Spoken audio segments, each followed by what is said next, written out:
Welcome to Mr. Disturbing. Tonight, we're plunging into the dark heart of the Appalachians with some truly unsettling true horror stories. That'll keep you up all night. If you're brave enough, smash that like button and subscribe so you don't miss the next descent into fear. My name is Greg Harlow. I'm 51 years old, and I used to be a wildlife surveyor for the state of Virginia, mostly cataloging animal activity across various parts of the Appalachian Mountains, especially areas close to old homesteads, ghost settlements, or abandoned farmland that had reverted to forest. I worked alone most of the time, preferred it that way, and over the years I'd gotten used to the strange silences, the unnatural paths, even the odd things locals sometimes whispered about places where the trees grew too thick or the birds never sang. But I didn't give much weight to stories.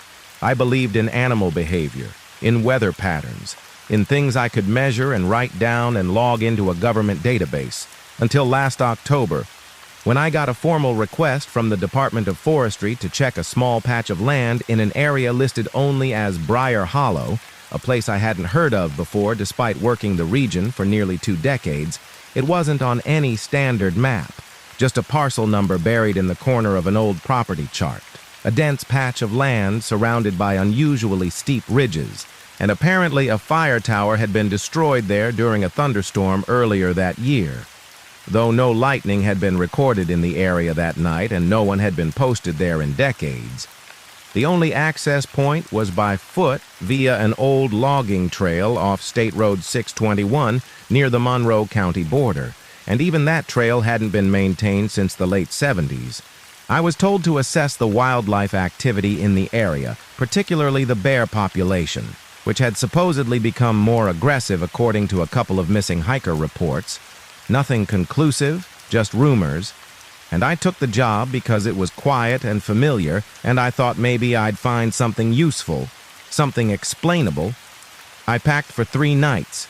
Standard gear, motion-triggered cameras, trail markers, my old 12-gauge as backup in case I ran into something big and too close.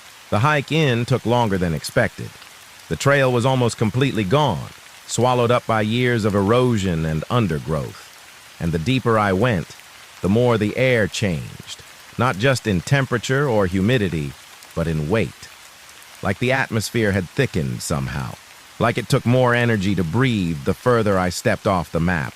And it didn't help that the woods were unusually still. No birdsong, no rustling, no insects humming in the heat, just silence and my own footsteps. And after about 6 miles, I came across the remnants of what looked like an old path veering left, almost invisible except for the faint depression in the soil and the fact that the trees seemed to grow away from it instead of over it. And I followed it out of instinct, not logic, just the kind of impulse that doesn't feel like yours but still makes your legs move. And after another half-mile, I found the cabin, just sitting there like it had been waiting. No mailbox, no number, no fence, just a small log structure with a steep pitch roof and blacked-out windows. Not broken or painted, but blacked out, coated from the inside with something thick enough to block all light. And I remember standing there for a while, just watching it, heart beating a little too fast. Not out of fear, but out of that subtle ancient instinct that tells you a predator is near even when you can't see it. The door wasn't locked, just slightly ajar, and I pushed it open with the barrel of the shotgun, slowly, expecting rot or animal damage or nests. But inside it was clean. Not modern clean, not renovated or restored, but untouched, preserved. Like no air had circulated in decades. No mold, no insects, no dust even, just wood and stone and silence. There was a table, a single chair, an empty fireplace, and against the far wall a large iron-bound chest with a latch, but no lock. And carved into the floor around it was a ring of markings. Not letters, not symbols I recognized, but crude gouges in the floorboards, evenly spaced, like the remnants of a barrier someone had tried to keep sealed. And that's when I noticed the smell, not rot or decay, but something sharper. like ozone after a storm, or the inside of an old freezer that had just started to thaw. And the longer I stood in that cabin, the more I felt that pressure return, not in my lungs, but in my ears, like standing at altitude without enough oxygen. And I turned to leave, but as I stepped back outside, I saw that the woods around the cabin were no longer the same. The trees were closer now, branches leaning over the roof, brush pushing in where there had been clear space just minutes before. And I felt dizzy, off balance, like I'd lost time or footing or direction. I marked the location with my GPS, but the signal kept resetting, like it didn't want to hold the coordinates, and my compass needle spun twice before settling on north, in the wrong direction, and I made camp 30 yards out, far enough that I couldn't see the cabin but close enough to watch the path. And I set up 2 cameras, one pointed at the door and one at the trail behind me, and for the rest of the night, I couldn't sleep. Not because of noise, but because of what I didn't hear. No movement, no wind, just the soft pulse of my own blood in my ears and a faint hum under the ground that I felt more than heard, like the cabin itself was breathing through the dirt. I stayed in that tent for most of the night without moving, without even turning the flashlight on again after I checked the zipper twice. I kept telling myself I'd hike out in the morning, that I'd file the report with a few vague details about animal activity or fire damage and let the department decommission the region, but that decision felt more like a lie the longer I sat in the dark. Because something about the air out there wouldn't let me leave, like the cabin had already stitched itself into the space between my thoughts, and around 3 a.m., I started hearing sounds, not voices, not footsteps, but low resonant thumps from deep in the ground. Slow and irregular at first, like something shifting beneath rock or struggling through wet roots, and I thought maybe it was groundwater echoing through an old aquifer or a branch falling in the distance.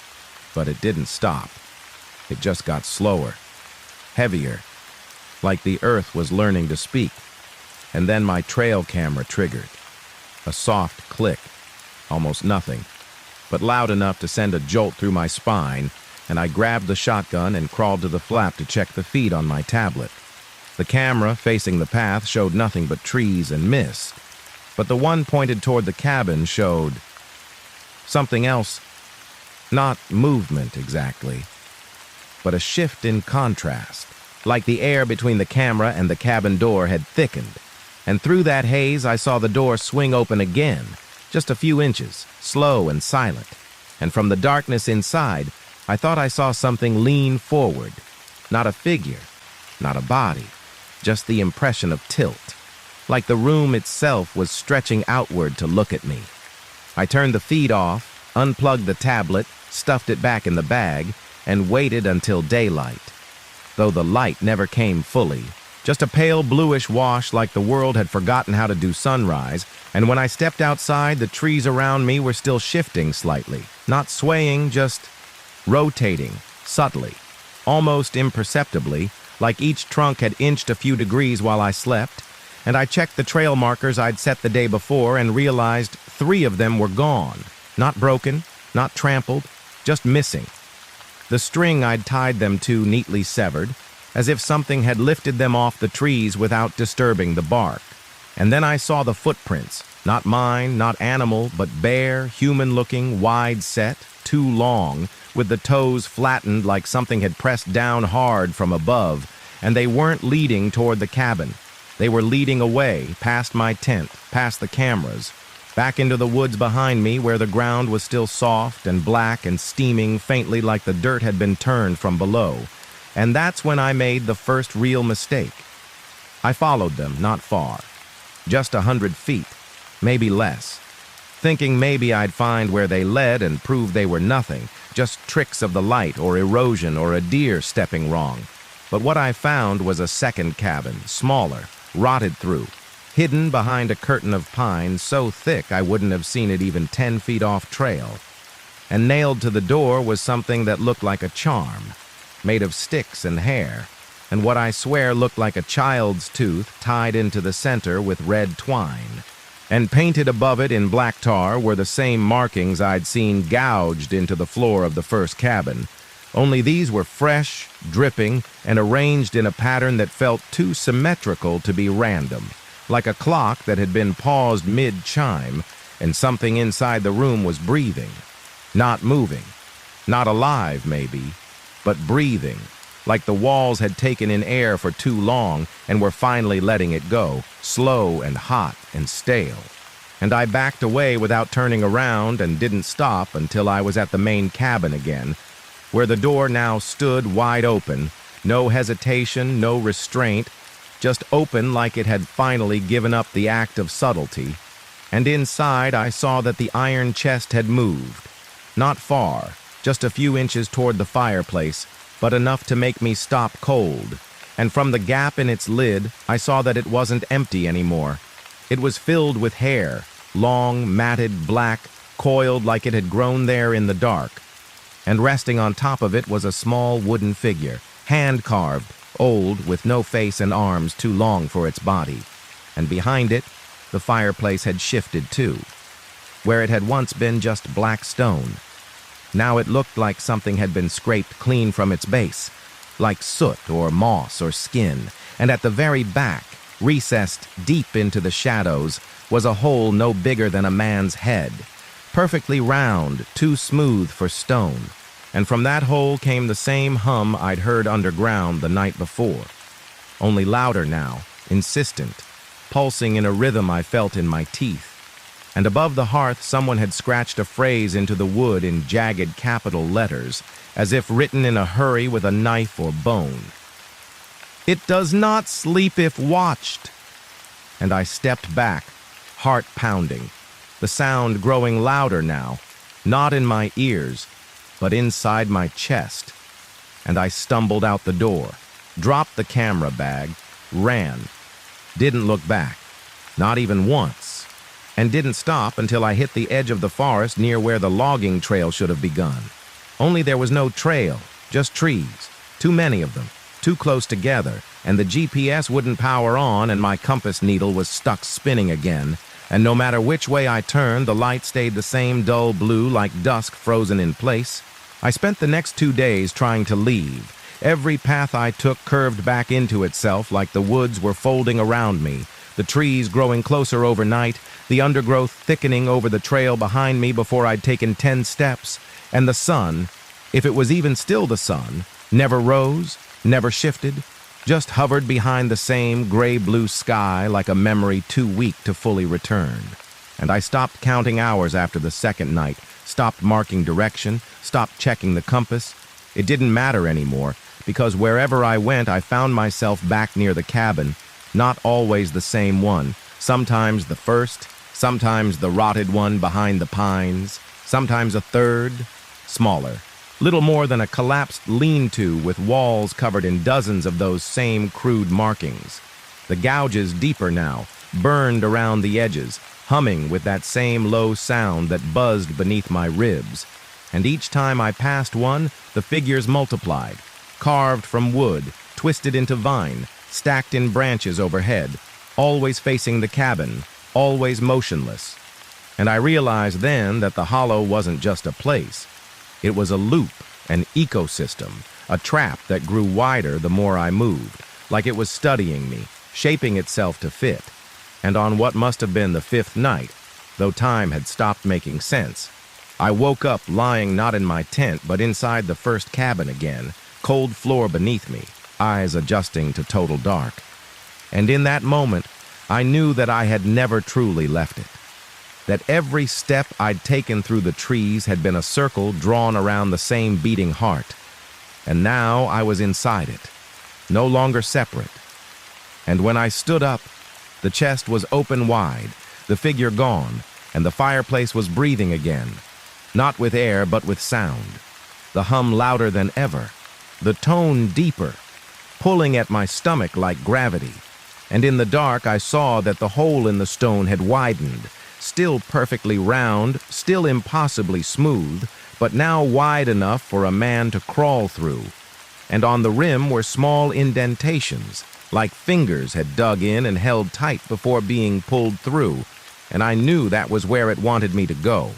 Not to escape, not to survive, but to join whatever lay below, to take my place in the loop, to feed the thing that sleeps until you watch it and then never sleeps again.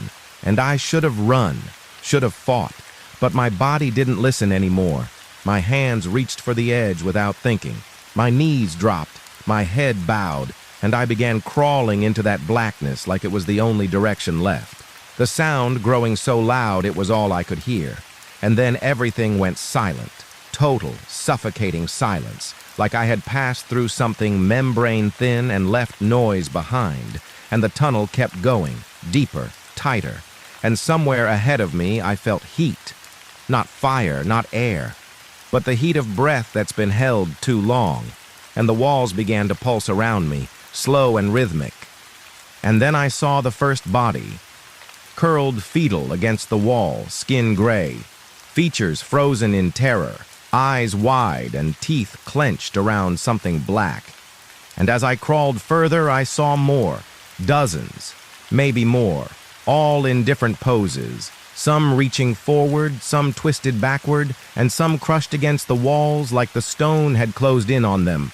And yet none of them were decomposed. None smelled of death, just dust and earth and the faint stench of burnt metal. And I understood that time didn't pass here, not like it did above, not like it was supposed to. And when I looked back the way I came, there was no light, no tunnel, no sound, just a wall of black and the sense that I had never been anywhere else, that I had always been crawling, always approaching the center of something ancient and watching and hollow. And finally the tunnel opened into a vast chamber, so wide I couldn't see the walls, only the floor, covered in stone figures like the ones from the chest, but full-size now, shaped like people, their features melted and smoothed, all facing the same direction, inward, toward a circle of ground that pulsed like a heart.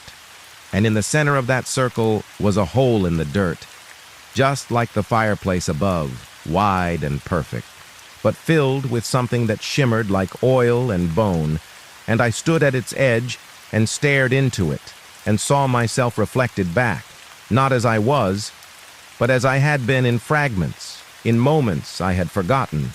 And then behind me I heard the footsteps, slow and wet and deliberate, and I turned and saw the figure, tall and thin and faceless, its arms dragging behind it, its skin the color of ash. And it didn't move fast, didn't rush, just walked until it was beside me, and then it pointed into the pit and waited, and I stepped forward because there was nowhere else. And as I fell, I felt everything inside me unravel, not die, just disperse, like breath into fog, and I didn't hit bottom, I just stopped falling, and now I am somewhere between, not alive, not dead, just echo, part of the hollow, part of the breath beneath the trees. And if you ever find a trail that's not on your map, and the forest feels too still, and the air too thick, and your GPS fails, and your compass spins, turn back. Do not stop. Do not enter the cabin no matter how harmless it looks, because it is not abandoned. It is waiting. It always has been. And if you step through its door, you'll never truly leave again. You'll just become another watcher in the loop, another breath in the hollow, another shadow standing behind the trees that don't grow toward the sun.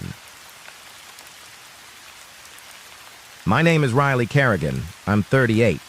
And for the last 12 years, I've worked as a wilderness remediation contractor based out of Asheville, North Carolina, which basically means I handle cleanup and recovery operations on government-protected land, usually after storms or illegal dumping or old mine collapses, but sometimes I get sent to follow up on older projects that were never properly closed out.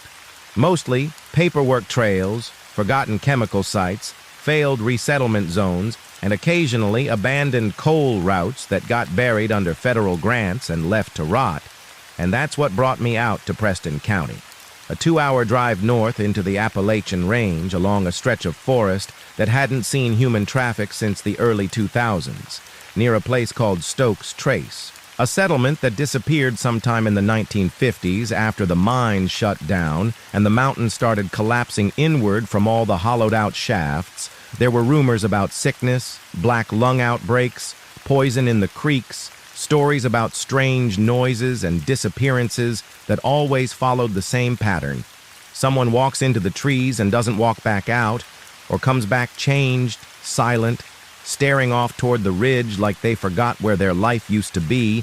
And while most of those stories sound like backwoods exaggeration, they tend to pop up in these hollowed towns more often than you'd expect, enough that they start feeling more like warnings passed through generations than just folklore. And I ignored all of them until last spring when I was assigned to a forgotten containment trench listed under Project Wind, dated 1987. No other records attached, just a location, coordinates, and a short note written in pencil. Do not go alone. And at the time, I figured it was a joke or an old bureaucrat's inside reference, maybe a safety reminder from when teams still traveled in twos. But I went alone anyway, because that's what I always do. And I didn't tell anyone where I was going because I never have to.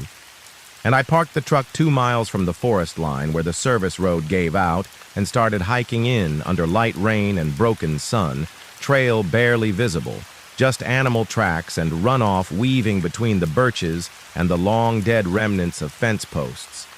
And the deeper I went, the quieter it became, like the forest had forgotten how to echo.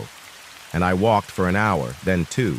Maybe longer, hard to tell because my watch stopped updating somewhere along mile 3, and I didn't notice at first. Just thought I was making slow time because of the wet slope and the weight of my gear, but when I checked again, it still said 1:14 p.m., even though the light had shifted and the shadows had deepened, and it was around then that I heard it. The first scream, high and distant, thin like a wire being pulled too tight. No direction, no warning, just piercing through the trees like it had been buried under the soil, and someone finally cracked it loose, and I froze. Not from fear, not yet, but because I knew what a real scream sounded like, and this wasn't that. It was longer, drawn out too evenly, not from lungs or panic, but from somewhere else. And it didn't stop, just faded like it had turned a corner in the wind and left its shape behind. And then everything went silent again, and the air felt thicker, and I considered turning back. I even took a few steps in reverse, but then I saw it. The marker stone, half buried, covered in moss, exactly where the trench was supposed to be, and beside it, a wooden post with a red ribbon tied around it. Fresh, not weathered, not faded, like someone had placed it there that morning. And behind that was the trench, cut into the ridge like a scar, 6 feet wide, 10 feet deep, 30 yards long, reinforced with old steel frames and stacked stone, the kind they used in the 80s before rebar became standard, and something about the symmetry of it made my skin tighten. It was too perfect, too clean, no debris, no leaf buildup, no animal tracks, just a raw open gap in the earth, like a mouth left waiting.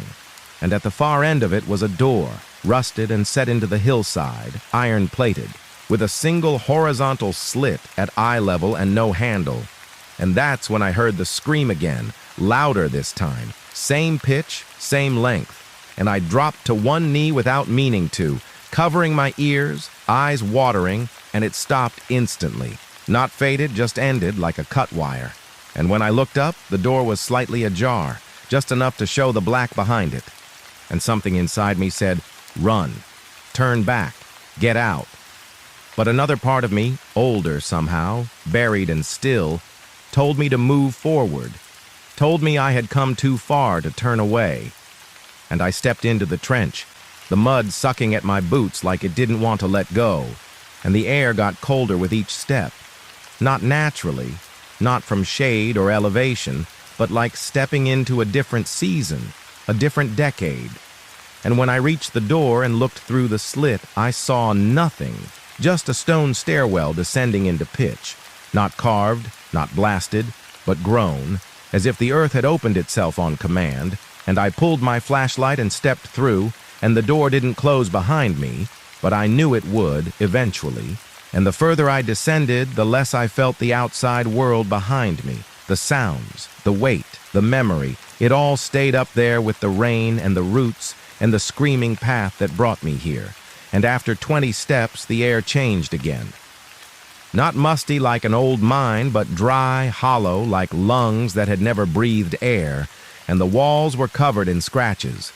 Not words, not symbols, just grooves, shallow at first, then deeper, more deliberate, some horizontal, some vertical, none consistent, like hands had been dragged over them in panic or repetition or both.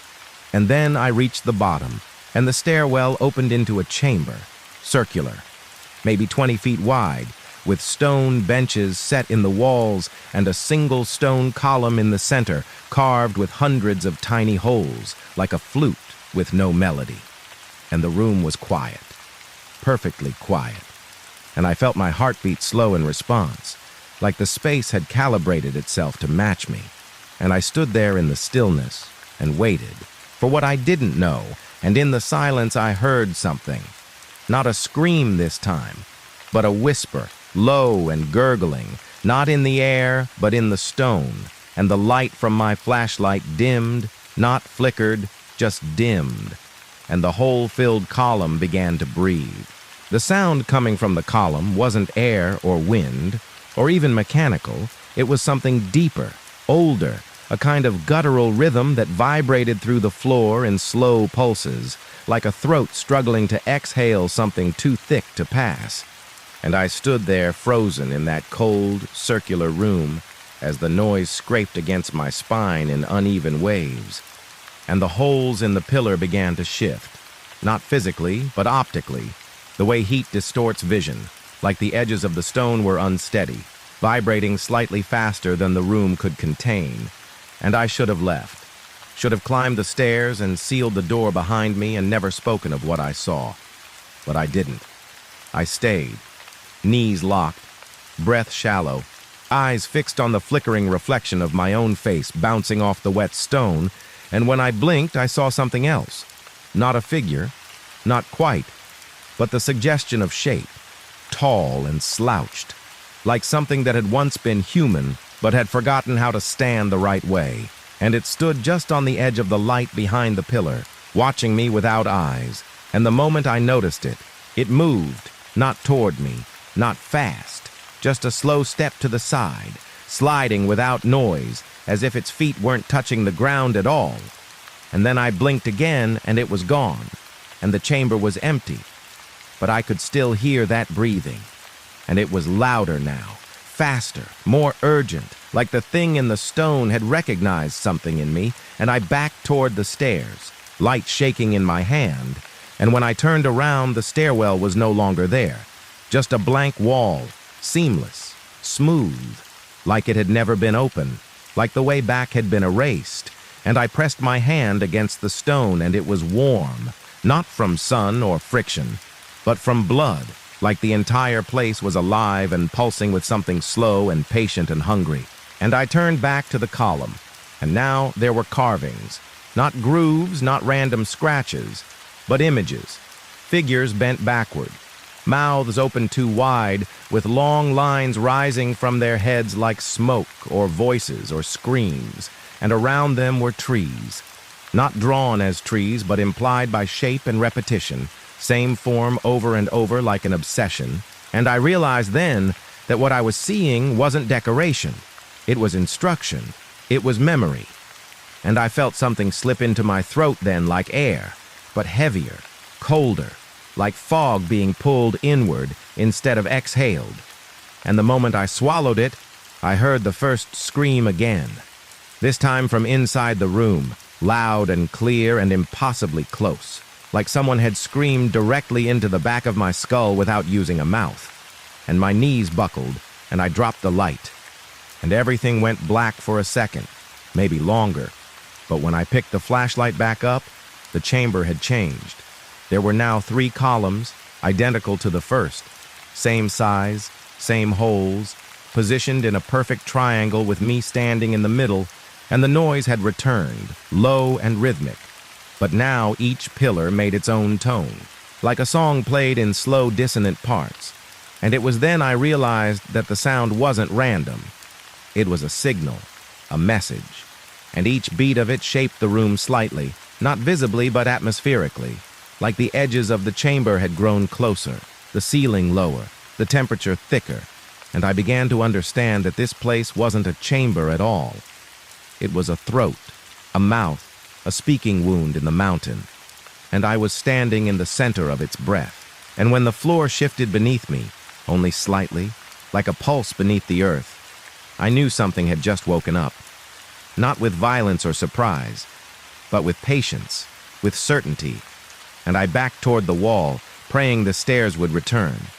But the stone remained flat and featureless, and the room began to hum, not with sound but with pressure. A building force like water behind a dam, and then the columns stopped breathing all at once like they had paused to listen. And from the far edge of the room I saw something unfold. Not open, not step forward, but unfold, as if its shape had been waiting inside the walls all along. And it was tall, impossibly so, its head brushing the ceiling as it bent, its limbs long and thin and segmented in places no human body should bend, and it moved with the slow confidence of something that had never needed to chase its prey. And I couldn't see its face, not exactly, but I felt it. Felt the cold certainty of its attention land on me like a stone dropped into my gut, and I turned to run, but there was nowhere to run, only more stone, more heat, more noise building again as the thing behind me drew closer, and just when I felt it brush against the edge of my coat, just when I thought it would pull me apart piece by piece, I fell. Not down, not into a hole, but out, like the room had rejected me, and I hit the ground hard, gasping, blinking against the daylight. Face down in the mud near the marker stone again, rain falling steady around me, birds chirping somewhere distant, as if nothing had happened at all, and the trench behind me was sealed. The door gone, the stone flat and dry, and my backpack was missing, and my watch was running again. 1:14 p.m., same minute as before, and when I looked around, it's been 6 months since I walked out of Preston County. But I haven't really left. Not in the way that matters. Not in the way that lets you sleep or stand in silence without flinching at every gust of wind or creak of wood. I tried to explain it once. To a colleague who asked why I'd dropped every contract and disappeared from the grid, but the moment I opened my mouth, the memory folded inward like a collapsed lung, and all I could do was stare past his shoulder toward the tree line behind the parking lot, where something was standing just out of focus, too tall, too wrong, and when I looked again it was gone. And that's when I understood. The Screaming Path isn't just a place, it's a threshold, a message carved into geography that doesn't care if you believe in it. And once you cross it, it marks you, not with scars or symbols, but with proximity, like a magnet beneath your skin that always pulls toward that pulse in the rock. And I began to notice other things too. Not hallucinations, not dreams, but fragments. Pieces of memory that didn't belong to me. Flashes of hands clawing at stone. Voices crying out in old dialects I don't speak. Glimpses of lantern light flickering down a shaft so deep the walls breathe back. And worst of all, the sensation that I'm never fully alone anymore. Not even in my own house. Because sometimes I wake up to find mud on the carpet or handprints on the mirror, long and thin, too high to reach, and I haven't gone outside at night in weeks because the trees behind the shed are growing closer, and every so often I hear a scream that doesn't echo, and I know it's for me, and part of me wants to follow it again, to finish the loop, to go back and find the place where my breath still lives. But I know if I do, I won't come out again, not really. Because the path doesn't let go, it waits, it calls. And last week I got a package with no return address, just a small box wrapped in oil paper, and inside was a red ribbon, the same kind from the post near the trench. And beneath it was a single photograph, yellowed and creased, showing a line of people standing at the edge of the trench, their eyes blacked out, their mouths open in identical screams, and one of them was me. Same jacket, same posture, same scar under the chin I got in high school, and written on the back in faded ink were 5 words. You never really left us. And that night I heard the breathing again. Not in my head, not in a dream, but in the walls. Slow and deep and steady, and my lights flickered and I saw my shadow split. Not move, not stretch, but split. Two versions of me standing side by side, and I couldn't tell which one was real anymore. And now I don't sleep, I just wait. Because the screaming path doesn't end when you leave the woods. It follows you home. It settles into your bones and waits for you to get tired enough, lonely enough, curious enough to open the door again, and that door is everywhere now. In mirrors, in reflections, in the space between dreams. And every time I hear that scream, I feel the world shift a little more. Like it's bending around something coming up from beneath, something that doesn't walk, doesn't run, just rises. And I know one day I'll open my eyes and be there again, standing in the trench, staring into the breathing stone, waiting for the scream to start again, and this time it'll be mine, and someone else will follow the sound through the trees, thinking it's just another hiker lost in the woods, and they'll walk the path like I did, and they'll hear the scream, and they'll think it's outside, but it never is. It's inside, always inside, and when they reach the trench, they'll find the ribbon, and the door, and maybe even the same message scratched into the stone, and maybe they'll turn back, but most don't, because curiosity is the oldest weakness we have, and once that scream gets into your memory, into the echo of your breath, it never leaves, and neither will you.